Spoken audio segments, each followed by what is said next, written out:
Hello and welcome to another edition of Motor Cars Enthusiasts. Right off the bat on today's show, Tesla back in the news again. Elon Musk putting together a big press conference over the past 24 hours or so.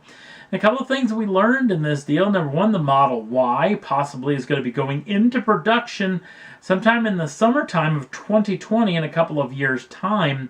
Assuming that we're going to get to see some concept looks of what this vehicle is going to look like. It's basically going to be a smaller version of the Model X that'll be coming to customers hopefully in the back part of 2020.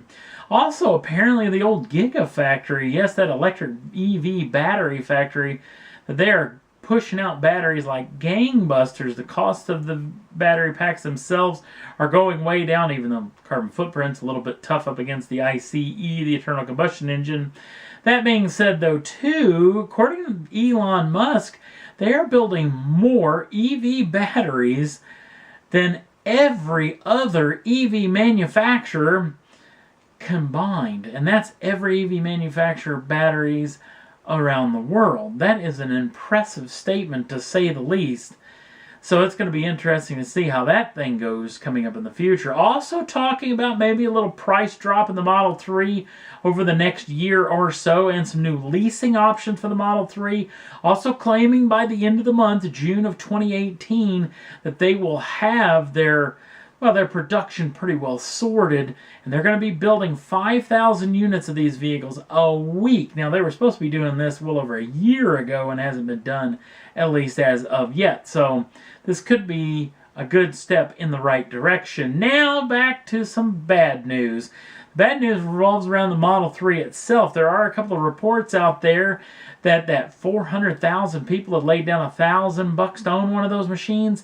Apparently, at least a quarter of those people have now already asked for their money back, not to actually own one of those vehicles, which it's real easy to do the math, a quarter of those going away. And that's definitely something that Tesla doesn't need money heading out again, as this is a company that actually bleeds capital pretty aggressively. So we'll have to wait and see. If they get this deal sorted out, they could end up keeping the bulk of those people happy with their vehicles whenever they actually do end up getting them. Next up on the list, Mark Royce is in the news, one of the big guns at General Motors, attending one of the big events for General Motors every year, the Grand Prix of Detroit. It happens in Belle Isle up in Michigan every year, and it's a big event for General Motors, a hometown event.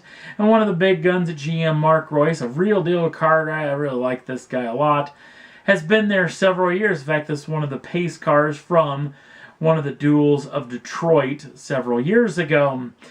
But if you haven't seen it as of yet, he had a little misstep as the pace car driver for this year's Detroit Grand Prix.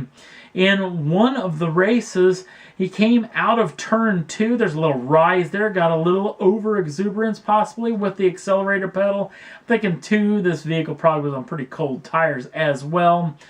And Mr. Royce overstepped the bounds of adhesion, looping the vehicle and impacting the guardrails or the Armco in the temporary street circuit, basically doing a heck of a lot of damage to that brand new Corvette ZR1, the same sort of ZR1 that actually paced the Indianapolis 500 field. For another little kicker too, the General Motors products, the Chevrolet Bandit vehicles in the Belle Isle race, didn't do exceptionally well, as it was actually swept by the folks over at Honda. Now, the trick of the old crash of the pace car was, at least Mark Royce, as you can see in the picture, him getting out of the driver's seat along with the passenger, got out unscathed, not even hurt even a little bit. They'll be a little bit sore probably over the next several days. Probably the bigger sore subject is going to be the amount of ribbing that he's going to take, not only at the event over last weekend, but also obviously in the halls of General Motors headquarters over the next several months. I'm even assuming CEO Mary Barra is probably going to give a little jab or two at his driving prowess. But sad situation for that ZR1, but at least everybody came out unscathed. And last up on the list, the Demon's back in the news, and possibly for the last time, because the Dodge Demon is no more as far as production is concerned. Because the last Demon actually rolled off the assembly line just last week. In fact, if you haven't seen the video of it, I've got it up on the Facebook page. You can go check it out as they follow the vehicle down the assembly line floor as it's rapidly heading its new owner. I'm still really intrigued over this oversaturation of these things ending up in public auctions. We talked about this in one of the last videos, and even when I talked about there was 4 demons supposedly going across the block in the Indianapolis Mecum auction, actually that number was actually 5 demons.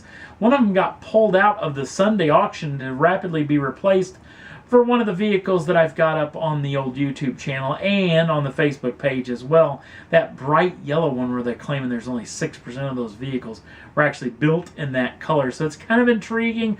Also got an email today from Mecum in Denver, Colorado. The auction's coming up in the next several days, that they've got a brand new demon coming across the block in that particular auction as well. So these vehicles changing hands again and again is a very intriguing situation, at least in my mind. That these vehicles are barely getting in the first owners already before they're being flipped over to the second owner. It's very intriguing, at least in my mind. So kind of sad to see that all the 3300s are actually out and about, but that being said, too, at least all those owners are happy with their brand new purchases of the new straight line monster, the Dodge Demon. And that's all there was that I thought was worth talking about for this edition of Motor Cars Enthusiast. Don't forget to like us over on the Facebook page. Links down in the show notes. Also, if you'd like to subscribe to the channel, you can do so at any time. Get the first dibs in the brand new shows as soon as they come out. Thanks for watching. We'll see you again real soon.